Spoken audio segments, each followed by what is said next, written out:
Everyone, welcome back in my channel.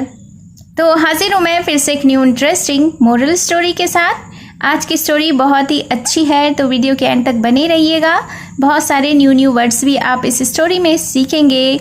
इसके साथ ही story को रीड करना यानी कि रीडिंग स्किल और इंग्लिश वर्ड्स के करेक्ट प्रोनाउंसिएशन के बारे में भी सीखेंगे।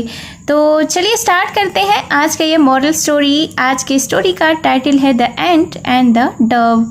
एंट का अर्थ होता है चींटी, डव का अर्थ होता है कबूतर। तो यह स्टोरी एक चींटी और एक कबूतर के बारे में है। इस स्टोरी का शीर्षक है चींटी और कबूतर। So let's begin the story. In a scorching hot day An ant was walking around in search of water। तो स्कॉचिंग का अर्थ होता है चिलचिलाती, हॉट यानी कि गर्म, डे यानी कि दिन। तो स्कॉचिंग हॉट डे का अर्थ हुआ चिलचिलाती गर्मी के दिन। तो इस सेंटेंस को देख लेते हैं। इन अ स्कॉचिंग हॉट डे यानी कि चिलचिलाती गर्मी के दिन में an ant was walking around in search of water. एक चींटी इधर उधर घूम रही थी पानी की तलाश में। अराउंड का अर्थ होता है इधर उधर, वॉकिंग अराउंड यानी इधर उधर घूम रही थी। सर्च का अर्थ होता है तलाश या खोज। वाटर यानी कि पानी। तो इस सेंटेंस को एक बार फिर से देख लेते हैं कि एक चिलचिलाती गर्मी के दिन में एक चींटी पानी की तलाश में इधर उधर घूम रही थी या भटक रही थी। After some time, she searched a spring where she had to climb up a blade of grass। After यानी कि बाद में, some time यानी कुछ समय, after some time यानी कुछ समय बाद। She reached a spring where, reached यानी कि पहुंची, spring यानी कि झरना, where का अर्थ होता है जहाँ। She had to climb up, climb यानी चढ़ना, अप यानी कि ऊपर। ब्लेड ऑफ ग्रास यानी कि घास के पत्ते। तो इस सेंटेंस को देख लेते हैं। आफ्टर सम टाइम यानी कुछ समय बाद। शी रीच्ड अ स्प्रिंग, वह एक झरने के पास पहुंची। Where she had to climb up a blade of grass, जहां उसे घास के एक पत्ते पर चढ़ना पड़ा। She slipped and fell into the water while making her way up। slipped यानी कि फिसल गई, fell यानी गिर गई, while का अर्थ होता है दौरान। तो फिर क्या हुआ? she slipped and fell into the water, वह फिसल गई और गिर पड़ी पानी में। while making her way up, ऊपर जाते समय। तो इस सेंटेंस को एक बार फिर से देख लेते हैं कि वह ऊपर जाते समय फिसल कर पानी में गिर गई। She could have been drowned if a dove up a nearby tree had not seen her। She could have been drowned।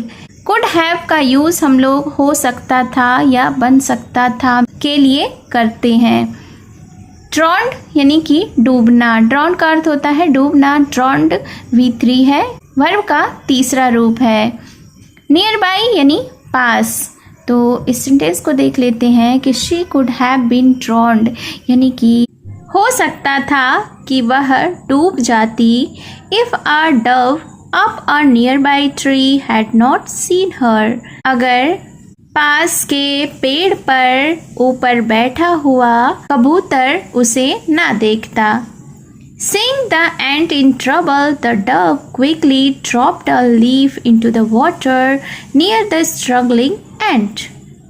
Seeing the ant, see का अर्थ होता है देखना। Seeing the ant यानी कि चींटी को देखकर। In trouble, trouble का अर्थ होता है मुश्किल या मुसीबत। In trouble यानी मुसीबत में देखकर। The dove quickly dropped a leaf into the water near the struggling ant। dove quickly यानी कि जल्दी से, dropped यानी कि गिराया, a leaf यानी एक पत्ता, into the water पानी में, near the struggling ant near यानी निकट या पास, struggling ant यानी संघर्षरत चींटी के। तो इस सेंटेंस को अच्छे से देखते हैं। Seeing the ant in trouble यानी कि मुश्किल में चींटी को देखकर the Dove quickly dropped a leaf into the water. जल्दी से कबूतर ने एक पत्ता पानी में गिराया नियर द स्ट्रगलिंग एंट, संघर्षरत चींटी के पास।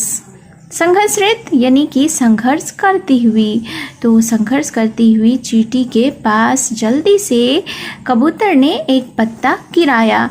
Now the ant was saved, which made her indebted to the dove. Now the ant was saved यानी कि अब जो चींटी थी वह बिल्कुल सुरक्षित थी। Which made her indebted to the dove. Indebted का अर्थ होता है ऋणी। Which made यानी जिसने बनाया, her यानी कि उसे, indebted to the dove यानी कि कबूतर के लिए ऋणी। तो इस सेंटेंस को एक बार फिर से देख लेते हैं। Now the ant was saved which made her indebted to the dove. अब चींटी सुरक्षित थी जिससे वह कबूतर की ऋणी हो गई। अ profound intimacy developed between them that sustained till and. Profound intimacy का अर्थ होता है गहरी आत्मीयता यानी कि गहरा संबंध, यानी बहुत ही ज़्यादा आत्मीयता वाला जुड़ाव। डेवलप्ड यानी कि विकसित हुआ। बिटवीन यानी कि बीच में। देम यानी कि उनके। सस्टेन यानी कि कायम रहना। सस्टेन्ड यानी कि कायम रहा। टिल एंड यानी अंत तक। तो फिर इस सेंटेंस को देख लेते हैं। अ profound intimacy developed between them यानी कि एक गहरी आत्मीयता उन दोनों के बीच में विकसित हो गई। दैट सस्टेन्ड टिल एंड जो कि अंत तक कायम रही। टाइम पास्ड हैप्पीली अब दिन खुशियों से बीत गए। One day, एक दिन, a deplorable condition occurred with the arrival of a hunter who had caught that dove, but the ant remembered the dove's favor and beat on the heel of the hunter.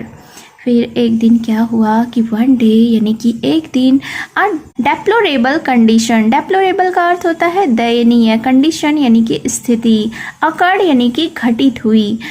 तो एक दिन एक दयनीय स्थिति घटित हुई।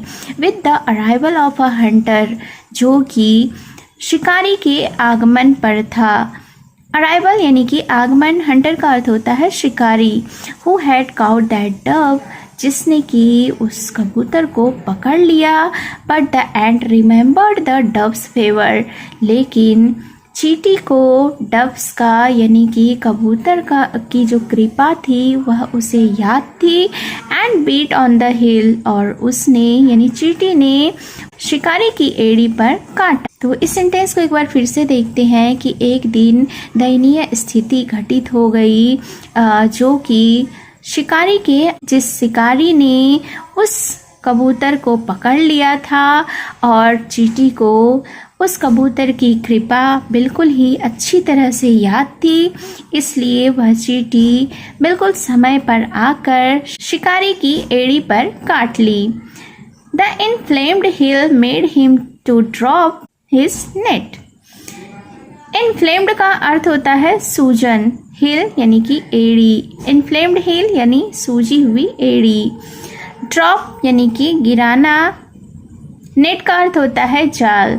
तो फिर क्या हुआ? The inflamed heel made him to drop his net यानी कि सूजी हुई एड़ी के कारण उसे अपना जाल गिराना पड़ा।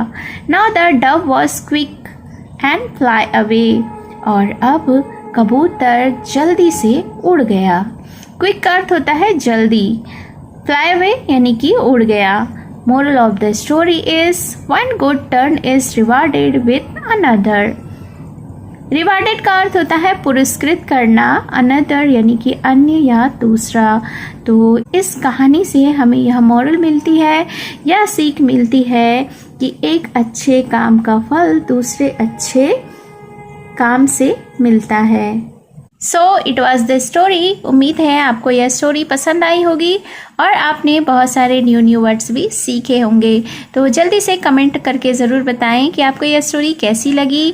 और अगर आप इस चैनल पर न्यू हैं तो जल्दी से इसे सब्सक्राइब कर लें, और अगर मुझे फेसबुक पर देख रहे हैं तो फॉलो करना ना भूलें। तो मिलती हूँ मैं फिर से एक न्यू इंटरेस्टिंग मोरल स्टोरी के साथ। Thank you for watching.